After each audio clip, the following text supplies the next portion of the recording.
welcome back to my channel. So today I'm joined with my girlfriend Jasmine from Let's Jazz It Up 2, and I really wanted to sit down and chat with her about a lot of the awesome things that she's been doing in her life and in her world.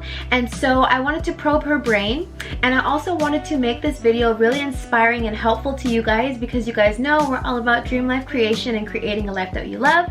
So I wanted to ask her how she's been able to create a life that she is really loving, and also how can other people do it as well. So Jasmine, I will let you introduce yourself and then let's jump into the episode.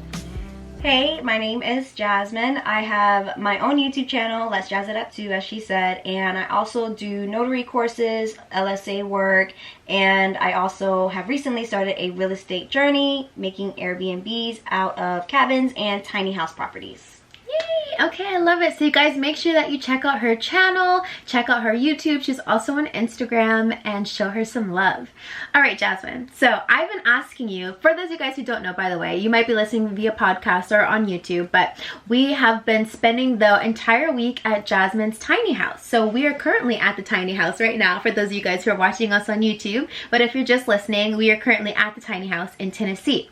So on our way up here, I was asking Jasmine a bunch of questions because I just am purely intrigued by the entire process of gaining wealth and gaining properties and starting businesses. And so let's see, where should we start? So I want to ask you, Jasmine, where did your, I guess, desire to create wealth from yourself even start? Like, did you always know you wanted to be successful? Did you always know you were going to be into real estate? Like, how did this journey start for you? I think ever since I was a little kid, I wanted to be an entrepreneur. Well, first I wanted to be a teacher. Oh, wow. But I am technically teaching now. Yeah. But I knew I wanted, as I got older, you know, 12, 13, 14, I knew I was really good at creating businesses to create money. And as I got older, I was just like, oh, I could just keep doing that. And, you know, as you get older, you start learning about financial literacy and real estate. So it just kind of grew from there. I started out really young. So if you want your kids to do the same thing, or you want to be the same way, start young. Start, you know, building that mindfulness and momentum when you're young. Because I just implemented, you know, the things I did as a kid as I did as an adult, just better. Wow. Okay, so I remember when you were just first starting out your journey, it didn't always start out so big, right? So you had to start somewhere. Where did it all start for you? Did it, I think it started with you teaching online, right? Like, how did this start? How did you start generating income so that you could funnel it into bigger things? It started when I got fired from my job that I thought I was going to be doing for the rest of my life. And I'm really big, and you are too, on mindfulness and controlling your thoughts, because what you think and what you do is what you become. And I had started to not really particularly love my job anymore, and I'm not that type of person. Like, I typically like everything that I do. So when I stopped loving it and I started thinking about other things, the universe had its way of saying, okay, since you're not going to let go, here you go. And they fired me. And then from there, I walked out with a big smile on my face, and I was excited for the next step. And I had heard some people talking about being a substitute teacher, so I was going to do that. But then I discovered online teaching. So I just applied and became an online teacher, and I had so much time on my hands that I was like, okay, what else can I do with my time? Let's make more money. So I started with vending machines. I did that. I want to ask you this first, before we go there. Do you feel like you manifested getting fired from your job so that the other opportunities could present themselves? Yeah, I definitely did, on accident. At that time, I knew your thoughts. I knew how you spoke and what you asked for could come true. But I was just thinking in my head, I had never said it out loud, that I might not want to do this anymore. And I was spiraling in some of those thoughts, and then I just stopped being good at my job, and I stopped wanting to come in, and I manifested that because I wasn't gonna leave. So I guess I'm just like asking you that because there are a lot of people right now who are really fed up with their jobs and with their 9-to-5s, and you know, for a lot of people, getting fired would be a really terrible thing. But how did you see the silver lining in it? Like, what was your mindset that kind of kept you positive in the midst of that? Because that could really, like, be terrible for, you know what I mean? Like, someone could be like, oh my god, my entire world is over. In the moment, I was scared, and I was like, oh my god, no! But when I walked out, I literally remember smiling, because I was like, wow, what's next? You felt like released. I was relieved. Very much released and relieved, because I wouldn't have done it. I'm very loyal. Once I say I'm gonna do something, I kind of stick with it, especially if I say that I'm gonna, you know, continue on. Oh, I'm gonna become big in this company. I say what I mean, and I mean what I say. So when I told people that's what my path was, and now I was like, gotta see it through. Okay, so for everybody who is about to take the plunge or desiring to take the plunge, like if something crazy were to happen, like you got fired, or like maybe you were the one who decided, you know what, I'm not going to work here anymore, it's not the end of their life. Yeah, it was meant to be. You have so many chapters in your life. Just imagine, let's just say you live until you're 80. That's 80 chapters. And what chapter are we on? 28 right now? That's not even half the book. Yeah. Okay, so why did you decide to go for online teaching? Because we're all about like lifestyle freedom and getting to create your own schedule, create your own life. So like, what were some of the benefits of finding an online opportunity like teaching? I was gonna go for substitute teaching, and I thought that was a really cool idea that I could pick and choose, and it'd be $80 a day. And I was like, oh, cool, $80 a day. So if I did, you know, this, I'd make this much and stuff. And I love teaching. And then I don't know, I think when I was typing in how to become a substitute teacher, my brain was like online teaching. And English teaching, people do it all the time. I heard here and there that people were doing English teaching, and I knew I didn't want to leave to a different country to do it because I had my significant other at the time. But if we had broken up, I would have done it. But I was like, well, I don't qualify, but let's just apply. Like, you never know. And I got the job because I was just like, I may not qualify, but you never know. Somebody might give me a chance. And I did it. So you definitely take chances. Just because you don't think you qualify, just try. Yeah. So, okay, you got the job teaching online. When did the spark come up that, you know what, I want to be a business owner, I want to be an entrepreneur, I don't just want this, I want this money to go further? I just had so much time on my hands. I was like, what else is there? I don't like being too comfortable, because comfortability breeds boringness for me. Other people, comfortability breeds, you know, complacency, which it is, but I call it boring. And I also had my fiance in my ear saying, you do nothing else. Mind you, I was working from 3 a.m., 3:30 a.m. to about 1:30 p.m. I was exhausted. Wow. But the days that I didn't really have that many classes, I was like, I'm just sitting here and I'm groggy and I'm bored, and I'm spending money. If I don't work, then I'm spending money. Maybe that's why I become a workaholic, so I don't have to like spend all my money. But my fiance was like, you have all this time, why don't you go do something? You used to be so, you know, ambitious, and I was becoming complacent with the money. So I was like, I heard about vending a year before this, and I was like, let's try that. You know, it's passive. You just buy a machine and it makes you money, and then you buy another one and it makes you money, and you just keep going. So I was like, that seems easy, and I did it.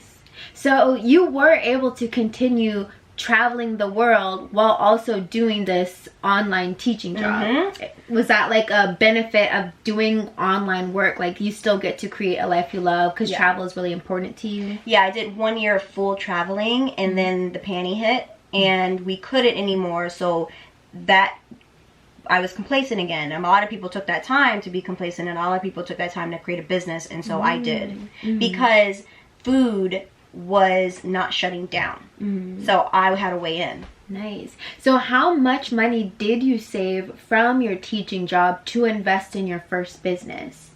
Do you remember, like, how much? $10,000. Wow. So how... I was also doing stocks too. Nice. Okay. So how long did it take you to save up that $10,000, and how did you stop yourself from seeing that money in the bank and not wanting to spend it on something? I separated out of my main bank account, and how long? 2 years. Okay. I think. Nice. Okay. Maybe a year and a half. And did you know what you were going to use the money for while you were putting it away, or you just kept putting it away? Like, I'm going to use it for something one day. Traveling. I was going to use it for traveling, and then we couldn't. And I'm like a big proponent on, just because you make more money doesn't mean your lifestyle has to get bigger. So I knew I was going to use it on something cool, but definitely not like a Gucci pair of slides and a Chanel bag. No, that's not me. Okay, so how was being in the vending machine industry? Like, what was that experience like for you? This was your first business, right? Yeah, my first official business. I used to sell eBay stuff as a kid. I used to do maid work as a kid, but this is my first asset-based business, and it was fun. There's not a lot of females in that business, so I was a unicorn. So everybody wanted to help. So what was the startup cost for buying your first vending machine? The first one was $1,800. Okay, so you had $10,000 and you only used $1,800 of it to start this business. Or $1,800 for the machine and the location, and then $200 for the products, and then I got hooked, and then I spent $3,200 or $3,600 on the next one, and then $2,400 on the next one. So I was depleting it. Nice. So altogether, how many vending machines did you have in this business before you were like, okay, I'm ready to do something else? 7. Wow. Yeah. That's a lot of vending machines. Yeah, but I get bored easily. I was ready for something bigger. How long did it take you to get all those 7 vending machines? 2 years.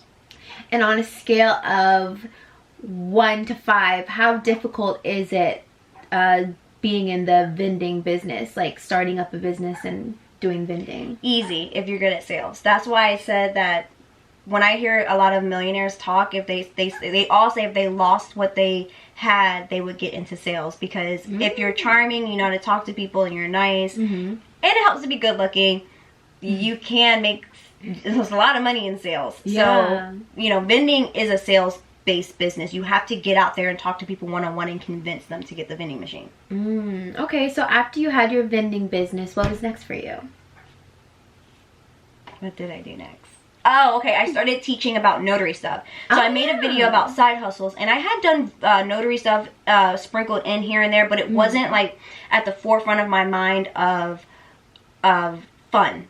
Like, oh, I want to do this. I literally said it in a video, like, you can do this, and you know, that was it. It's boring in my opinion, but so many people wanted more of that, and I was like, okay, I'll just do a day in my life of showing you all the things that I do, teaching, vending, YouTube, and notary stuff. And everybody fell in love. They were like, oh, who is this girl who's doing all these different things? And I was like, I'm just living life. I just love to work. I just love to do things. Okay, wait, so this is a major key, because I don't know, maybe my audience will resonate with me. Like, I'm not someone who loves to work, or like maybe like for me it's like I have to love what I do to enjoy working. So like, how do you get over that hump of like, oh, I don't really love this, I'm not super passionate about this, but I'm gonna do it now so that I can, you know, sacrifice now so I can have what I want later? Like, how did you? I love everything I do. If I choose to do it, it's because I like it. Even when I worked at all the other jobs that I worked at, I loved shopping. So I loved going to work to shop. So it wasn't like, oh, I'm gonna work with customers. It was like, I get to see the new clothes. So how to help other people, how can they find something that they enjoy? Do you think it's important for them to find something that they enjoy in order to start building wealth for themselves? I think it's important to find things that you like within whatever you're doing. So I tell people all the time, and people are like, ew, no. I want to work in an airport. Not because I love getting up and working for a boss. It's just I love talking to people. I love seeing where they're going. I love seeing people rush. I love the hustle and bustle of it. I find what I like in what I'm doing, not, people focus on what they hate. I hate working for a boss. I hate waking up at 5. I hate a 9 to 5. It's always what I hate. What do you like? So the advice here is that people should focus on what they like. About what they're doing. Okay. The more you focus on the negative, the more you will spiral, and then the more you'll talk yourself out of being great at what you can do. Because if you're really good at what you can do, you can literally jump the ladder, whether it be between the management or to a different position or to a different job, because you've made an impact on so many people. And I've always been able to do that. So if somebody wanted to start a journey to wealth and wealth building and, like, you know, climbing up this ladder, what would be the first thing they should do? Like, what advice would you give somebody who's starting brand spanking new, doesn't have any asset or anything like that? What advice would you give them? Oh God, this goes into my mentorship that I do. I literally listen to, because everybody's different. I can't really give you a blanket statement. I would listen to the things that you like to do, what you do now, what you hate, and what are the skills that you can do. So then your skills come from like what you like to do or what you've done before. And then I hear about how you feel about it, and then I can give you some ideas of what you could possibly do. But I've had someone ask me, say, if you started from nothing and you only had $700 to $1,500 to spend, what would you do? I always tell people, have your bare minimum of what you're willing to do to get to where you want. And how low are you willing to go? I would rent my car on Turo. I would get an apartment and rent out a bedroom, or possibly both bedrooms, and live in my car for a little bit when it's not being rented out. Then I might get into a vending machine, and I would also pick up a part-time work, and then I would do a lot of stuff on the side. You know, I know how to market, I know how to product place, I know what all the skills that you know how to do, market it to everybody so that you can pick up work. Door-to-door sales as well. If you know how to clean, hi, I'm the new cleaner in the area. I was just wondering if you were looking for a cleaner, housekeeper, and I'm only $80 for your full house. Start low, go high once you get better. So it sounds like to start, people just need to, one, know what they're interested in, and two, have a skill to leverage. And then you take that skill and hopefully you can scale it. Yep. Take the income from that thing that you've scaled and invest in an asset. And then have the asset make you money and do it all over again. It's going to be ugly. When you're starting from nothing, it's going to be ugly. Like I said, cleaners. I did cleaning work to get myself to Dominican Republic at one point when I was younger. I always had things that I knew. So if you have no skill, everybody knows how to clean. And everybody, there's a lot of people who want cleaners, especially if you do it for cheap. And then once you get your reviews in, once you get more and more clients, once you go into the upscale neighborhoods, then you're like 100, 200, 250, 300 for this bedroom. Take all of that money, save every last dime, and then choose an asset that you're going to be doing, whether it be a car that you can put on Turo, whether it be a apartment room that you can rent. Choose an asset, go from there, and stay focused. No one should get you off of your grind. Which I know you don't like. You know, you don't really like the grind life. I know a lot of people might not like that. But when you're desperate, you have to. Yeah. Okay. Well, that's awesome. So then tell us how you made that transition from selling your vending machines. Now you're doing notary work. Eventually you did end up putting money aside to invest in your first property, or your first, your tiny home. This was the first thing you bought. This was. So like, tell us how you did that. Tell us how someone can do that. What was the process? So all the money that I made from everything, I never really touched it. I may have treated myself once a month or something with maybe getting my nails done, or maybe going somewhere on vacation, but I really didn't spend that much money. I then took all of that money and started looking for a tiny house, and then eventually I settled on just building, because it would have been, I would have gotten what I want at a good price. And that was the easy part. The hard part was everything you see now. But it got me to start, and then I just started saving more and more and more until I could really expand on the dream. Nice. So the process was, you had some money that you had been putting to the side, you found a contractor who could build the place for you, and then you just started making payment to them. You told them what you wanted and they started building it for you. Yeah. Nice. Okay. And then, but for a long time though, no one was occupying the tiny house. No, for a full year, almost 2 years. So what did you decide to do instead? Because you couldn't place it, so you couldn't make money off the tiny home. So I started looking for land. I always had my hand out there about, what am I going to do with this tiny home? It's done. I need to make money off of it, because my original plan was for me to rent it on it as an RV. So if you don't have a lot of money, get yourself an RV and rent it out, or live in it, because that's another how low are you willing to go thing, but you can still make money off of it. Kind of like van life. Just everything is, you're able to make money off of everything. So I was looking for land, and I could not find what I wanted because it was out of my price range. And what I knew I could get money for was land that came with a house already on it. So then I decided to ask for help. And a lot of investors will tell you that sometimes they don't use their own money. I've seen yes. That's the thing about wealthy people. According to Robert Kiyosaki, this is what he says: wealthy people don't use their own money. Poor people use their own money. Wealthy people are not afraid of debt, because wealthy people know how to use debt to make more money. Yeah, for my vending machines, I was using my own money, and I just kept running out, you know, super quick. So it became hard acquiring because I had to keep working to get it. And then this was my own money. There's no, you know, no loan attached to it. But once I wanted to go bigger, I had to leverage money and get a loan. And I brought my fiance into it because he has the solid income, not income, but for banks to look at him. So what like I had, taxes. He had proof taxes of income. to prove it. I had great money. I made money faster than him. I had a lot of cash flow that I could take out whenever I wanted to, but he had the taxes that they could look at. So I made a proposition to him, and I was like, if you can hold the loan, I will put the down payment on it. I will take care of the land. I will get all the cleaners and all the business people that we need to run it for us to generate income. And I came with a plan. This is how much you can make for this home. This is how much that people are going to be visiting here. This is going to be your occupancy rate. This is how many people visit a year. This is what it's close to. I also said that you like areas like this, so we can, you know, be a vacation house and so you stuff. have to do your research and come prepared with something in your hand to show people why they should, you know, want to. Yeah, that's really important, because I feel like a lot of people will ask, you know, for money from people, but they don't really have a solid plan, and so people are less likely to want to give you money because they don't really think you know what you're doing with it. Exactly. So I guess when you came with that plan, he trusted you to do it for you because you did your research. Yeah, and a lot of people are like, well, she had someone else to help her, and I was like, he didn't put the $60,000 down. He didn't have that. He wanted to Wait, how much money did you have to save for your first property? So this was $33,000, and then the other property was like $36,000, and then I put an extra $5,000 into getting it up and running. So he didn't have that cash flow to do what he had what everybody always says they're going to do, which is get a vacation house and rent it, right?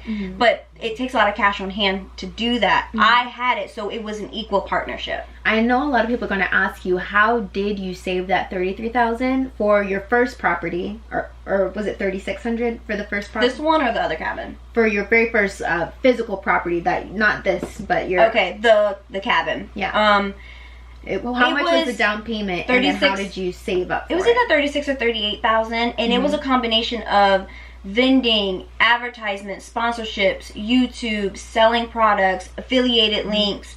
I used to sell things on eBay as well. It was just a combination of everything I had ever accumulated. It was literally my life savings. And how long did it take you to save that $38,000 to buy for the down payment of this first property? I'm going to say that was 5 months. Took you 5 months. That's a really short time, no?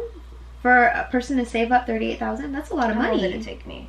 I'm going to say at least a minimum of 5 months for that set of money. And it was just because I was just go, save. I never touched anything. Being on social media really does help as well. And I don't know if you guys know that I'm very upfront with the money and how I get money on my channel. So, you know. So how I try not to lie. Easy do you think it is for the average person to save $38,000 for a down payment? It may take you a little longer, but it's way easier when you think about it. And a lot of people like to make a lot of excuses. And I'm very much tough love. If you work hard, which a lot of people don't want to do because it's tiring, and they're like, I shouldn't have to, but you're going to have to. So once you get out of I shouldn't have to and you switch it over to I have to, or I'm going to have to, your brain shifts with you and you start to actually put into work. It doesn't matter that life should be fair. It doesn't matter that you're having to work so much to feed, and minimum wage sucks. There are ways to save. Like when I first started for this, it was, you know, 1,000 here, 500 there, 700 here, and I busted my butt to save it, and I never touched it. I love that. That's awesome. So what are your plans for the future now that you have 3 properties now? You're working on getting this one up and listed on Airbnb so you can start generating income off of it. Do you have any big goals or big plans for the future? I want an A-frame cabin on this plot of land. Me and Nija were talking about today in the hot tub that what our ultimate goal was, and I want to do like a tiny house community where people can rent to own, and then but they're on a year rental basis, so that we can see would they be a good fit for the land, because we want it to be for people who can't afford you know, a house. Like it would, you know, tiny houses are, you could pay off this $33,000 tiny house in about 3 to 5 years, paying $300 a month. So we want to be able to do that. And then if you're a good fit for the community, then you can buy it. So we were chatting about that earlier. I would love to do that. How important do you think it is for people who are starting to have money and be financially well off? How important do you think it is for them to give back to the community or have, you know, plans that benefit society? Like, do you think it's important for people to use their money to help? Or do you think it's not their responsibility? What do you think about that? I think when people have more income to use for the things they love and to pay their bills off, they're naturally more giving. In my opinion, most people are naturally more giving. I give more to the people who ask for money on the street. I spoil my friends a little bit more, or I put my friends on a little bit more. You just start to help out. I donate a lot more. I try to bring in people who aren't making money into my circles so that I can give them jobs to do. So you just naturally give more. I don't think you have to, but I think it will probably enrich your life a little bit more if you do. Yeah, I think there is also a misconception that people that have a lot of money are really stingy or mean people, but they're not. I've experienced that people who have the money to do more, they do have good intentions and try to do more. I think they do. A lot of them really do give a lot of money. And I hate the notion that people say that rich people only give money for a tax write-off. They still helped, though. Whether it was a tax write-off or not, that money still went somewhere to help someone's life. And they really do try to get you into their circle. And a lot of rich people or well-connected people, if they hear what you want to do, they'd be like, you know what, I know a person who loves to do that too. My billionaire John, I'll get his phone number for you. They really do love putting people on if they see that you're a good person and that you guys click and stuff. I mean, who are you going to really put on someone that you don't get along with? That's true. That's true. They're super nice. So, what is your number one advice for someone who is trying to build wealth, make something of themselves, maybe do something in a similar way that you've done? What advice would you give people who, you know, are trying to make it in life? This one's hard, and there's a lot. And it's more of like people have always heard it, but it just doesn't sink in. I guess number one is separate your savings from your checkings and make it auto draft. And don't look at it, so that way you don't touch it, especially if you don't have. And don't do auto draft to the point where you have to dip into your savings because you don't have enough in your checkings. I had a friend like that, and I was like, if $300 is too much for you to be putting into your savings, and you keep dipping into your savings, why don't you do $100? I feel like that'd be better. Separate it. Also, you get out of the life's not fair mindset. I know it's not. I know it's not. But it will not get you anywhere if you keep just woe is me. Shift your mindset to what is good right now. What do you love about what you're doing right now? And a lot of people say, I hate that. But I feel like on your channel, people are like that. Yeah. You know, they love seeing positivity. Yeah. Mindset is everything. And then hustle. Everyone has a skill that they can do to make money off of and capitalize on, and just don't be afraid to knock on some doors, and I mean quite literally knock on doors and ask people, do they want this service? No sucks, but no teaches you a lesson. Wow, that was really good. Okay, Jazz, is there anything else you want to share with people before I let you go? I feel like that was really helpful and insightful. Yeah, I hate backlash. What do you mean? So many people give me backlash because I do have a pull yourself up by your bootstraps mentality. Right, but so I was telling Jasmine this the other day, that it's so important to have people like that, because I feel like I'm kind of the softy, nurtury, oh no, it's okay, do it when you want, do it when you right, but like shit doesn't always get done that way. And like sometimes you need somebody who is like no, you gotta hustle, no, you gotta grind, like no, you have to, you know, like there's a time and a place for the feminine softy, and then there's also a time and a place for no, get shit done. You know what I mean? Yeah. So I think it's a good balance of both. I mean, like, you've probably had times where you needed the soft nurturing, it's okay, you know, like, it's gonna be fine, but then you've also had time where you had to kick yourself in the butt and be like, no, we need this, we want this. Oh my gosh, there's so many stories for that. There is magic in uncomfortability. There's so much magic in you think it's important for people to get uncomfortable to get what they want. And what was it that I called it yesterday with you? I don't think I called it uncomfortability. What did you have to challenge yourself. Yeah. And I just a life that I look at and I'm like, oh man, that's so light and frothy, and I wish I was whimsical like that. I would call it whimsical. Okay, yeah, I'm very whimsical. The vibe.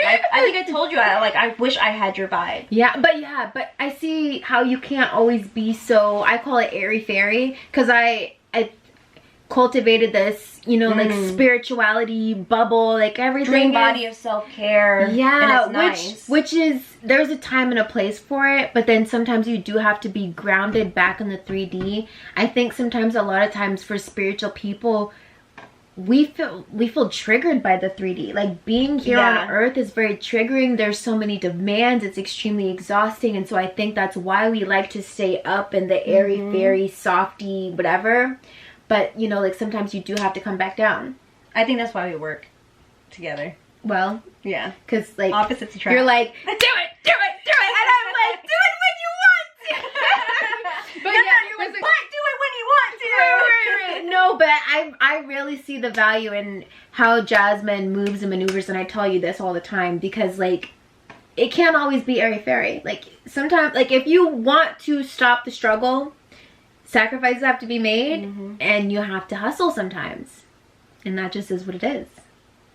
You can also be your own cheerleader. In doing that, you do become your own cheerleader. How did you become your own cheerleader? Like, how? Because you didn't have, like, family in your corner, like, do it. Like, you kind of had to, you know. So, like, how did you? I had family in my corner, but I just distanced myself away from them, and I don't know, like I told you, I think when you were up in the bunk bed, I was like, when I showed you what had happened, I was like, I just get high off my own self. So I get high off of life. I see the beauty in life. For people who are not naturally self-motivating, how can they cultivate that skill? Because it's a skill. Being self-motivated is a skill. So how can they learn how to be self-motivating so that they can get shit done? It's mental work, almost like mental gymnastics. You have to train your brain. So as soon as you hear yourself talking negatively about something you're doing, like, oh my god, I can't do this, you need to notice that you're saying that to yourself, and then switch it to, yes you can, I can do this. So that's literally what I do every day, and that's how it just became a muscle. So on the days where it gets really, really, really, really, really hard, you want to cry, you want to quit, what do? You cry, and then you get up and you say, I can do this.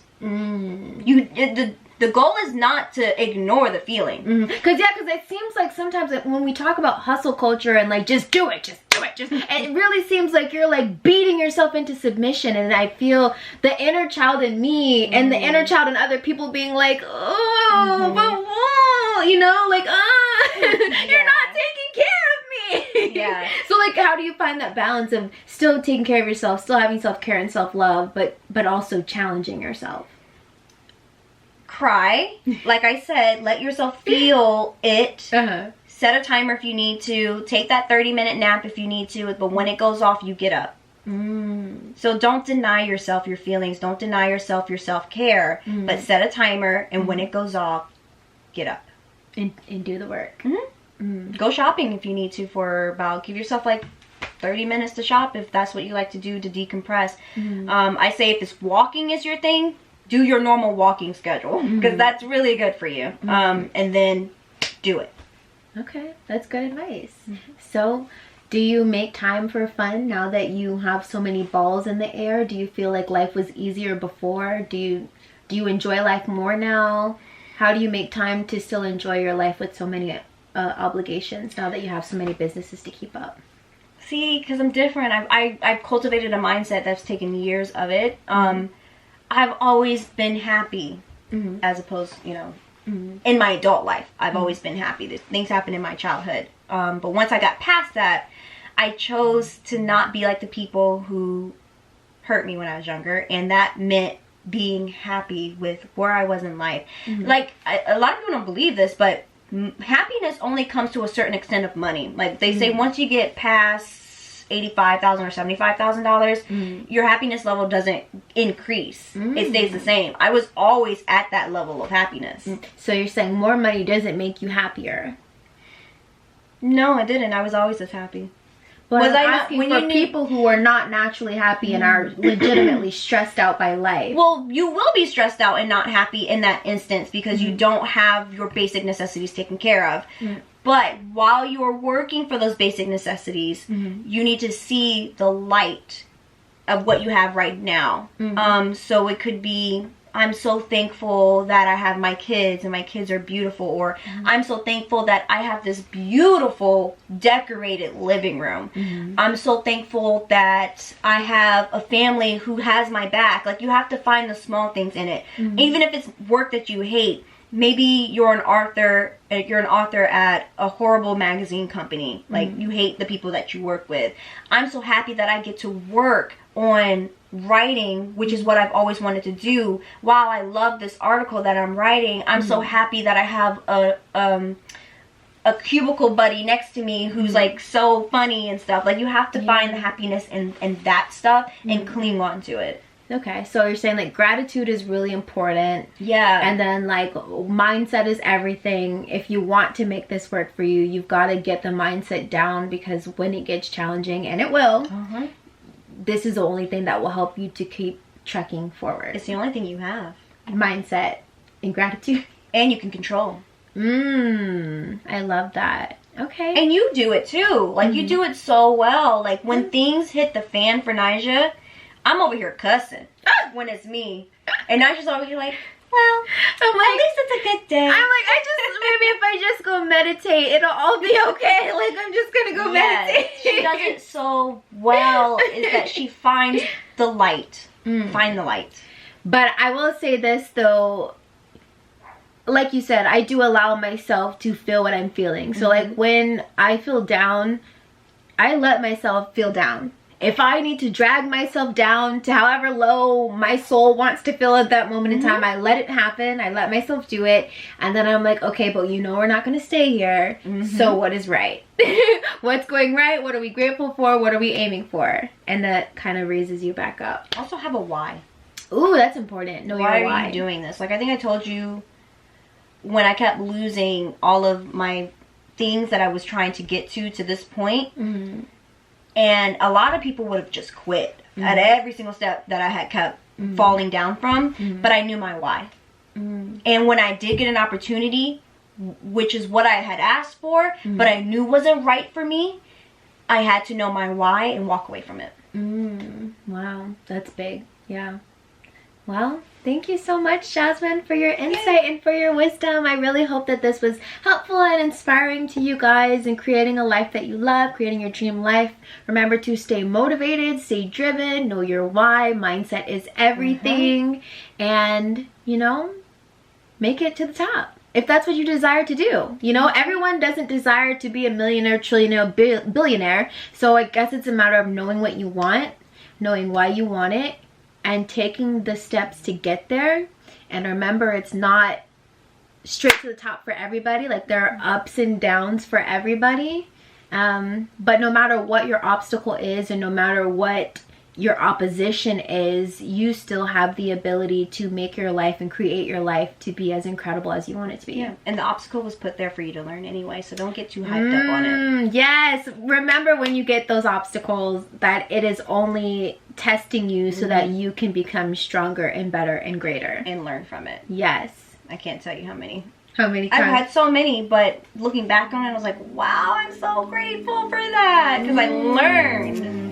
So on the other side of every obstacle, hopefully you will have learned something. Oh my God, you're gonna feel so much stronger and so much better that I did that. Oh my God, I can't believe I got through that. That's what you want to think about. I love that. Thank you, Jasmine. Thank you for having me. I hope you guys enjoyed this. Bye. Bye.